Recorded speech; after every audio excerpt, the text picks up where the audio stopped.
Assalamualaikum. Hari yang sangat panjang hari ini. Ini adalah hari pertama saya di tempat kerja baru dan juga hari pertama belajar benda baru, iaitu Laravel Filament. Laravel Filament ini adalah saya akan katakan satu UI framework. Mungkin salah, tapi saya katakanlah dia UI framework yang berdasarkan Laravel, Livewire, Tailwind, Alpine, dan ia adalah Laravel Filament. Dia untuk admin panel. Satu benda yang baru, dan proses pembelajaran benda baru ni yang buat saya terasa macam saya ingin bercakap pasal proses pembelajaran benda baru ni.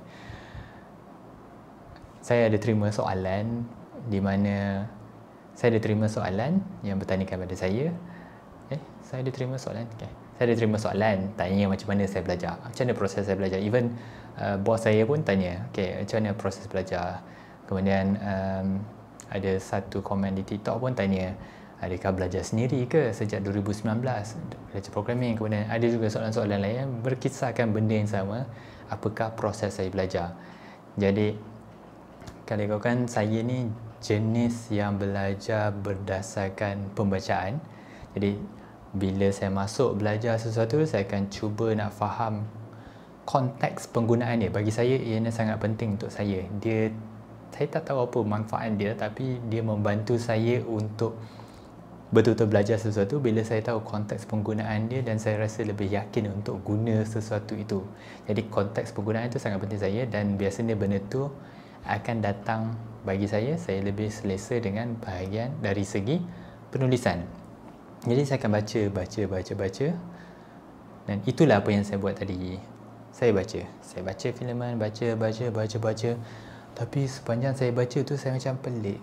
Kalau saya agak keliru lah apa hasil buat benda ni, dan buat benda ni adakah macam mana dia termasuk dalam sistem yang sedia ada. Sistem sedia ada saya dah selesa dah. Laravel, Livewire semua tu saya dah selesa.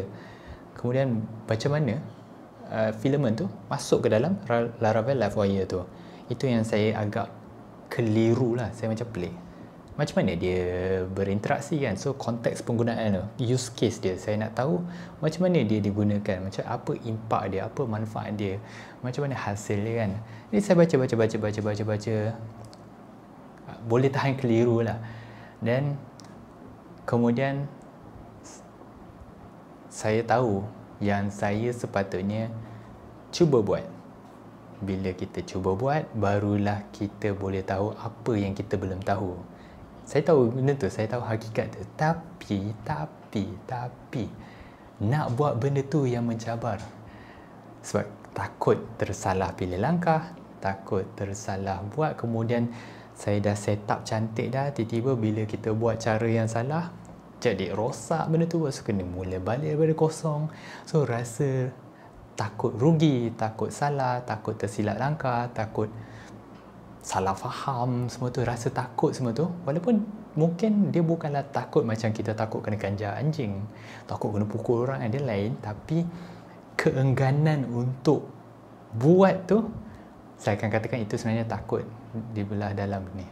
Dia rasa takut untuk gagal, takut untuk mencuba. Takut untuk gagal itu yang menghalang kita daripada mencuba sesuatu tu lah.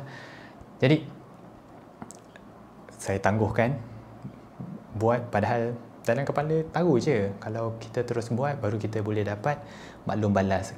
Ni salah, ni betul. Jadi kita boleh belajar daripada kesilapan semua tu kan, daripada benda yang betul dan benda yang salah. Tapi saya tangguh. Tapi kemudian hujung-hujung tu saya buat keputusan tak boleh, kena buat juga. Jadi saya buat. Rosak, tak apa, buat balik, ubah cara, cuba, tak jadi juga.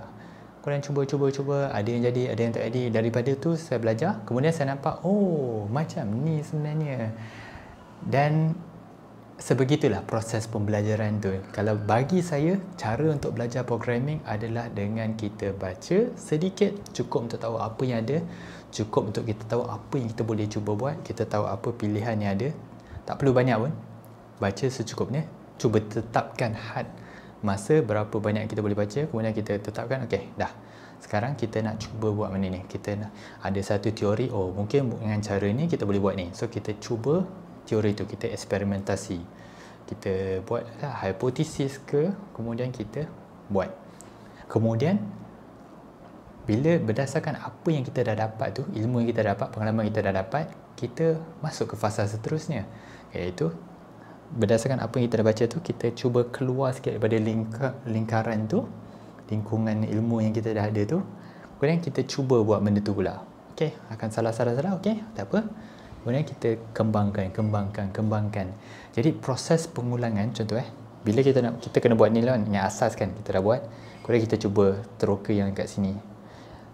Kemudian bila kita dah dapat yang ni, kita akan mula pada sini balik, asas. Kemudian kita patah balik ke depan ni pula, belah sini. Tadi sini.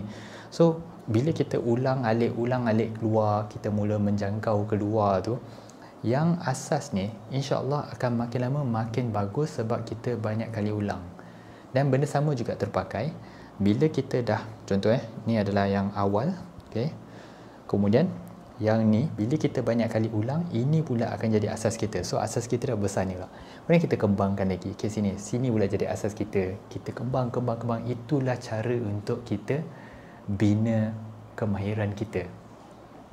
Bagi saya, cara saya adalah itulah.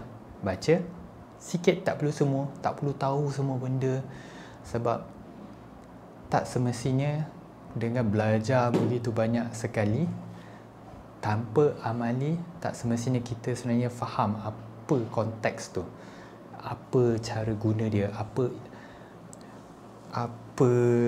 cabaran-cabaran dia, sebab tak semuanya didokumentasikan oleh orang lain.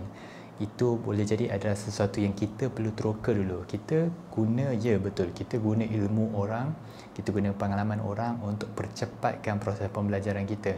Tapi tetap ada had di sana di mana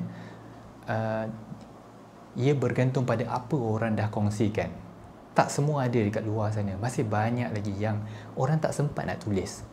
Jadi nak tak nak, kita tetap kena lalui, tapi kita berterima kasih, kita manfaatkan ilmu yang ada kat luar tu untuk melancarkan proses kita.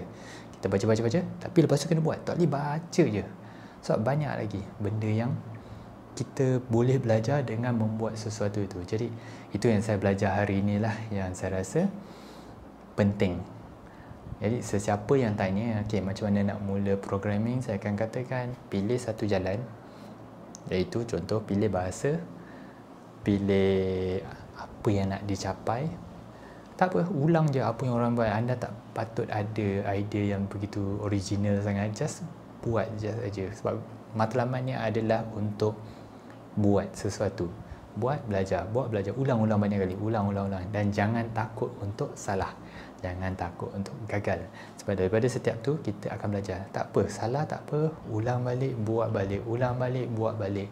Kata belajar kan, kita bukannya nak jadi yang paling perfect, kita nak belajar. So untuk belajar kita perlu terima hakikat bahawa kita ada banyak benda yang tak tahu, dan kita kena terbuka hati, rendahkan ego untuk belajar, untuk gagal, untuk salah, untuk terima segala kekurangan. Okey, jadi itu saja untuk hari ini.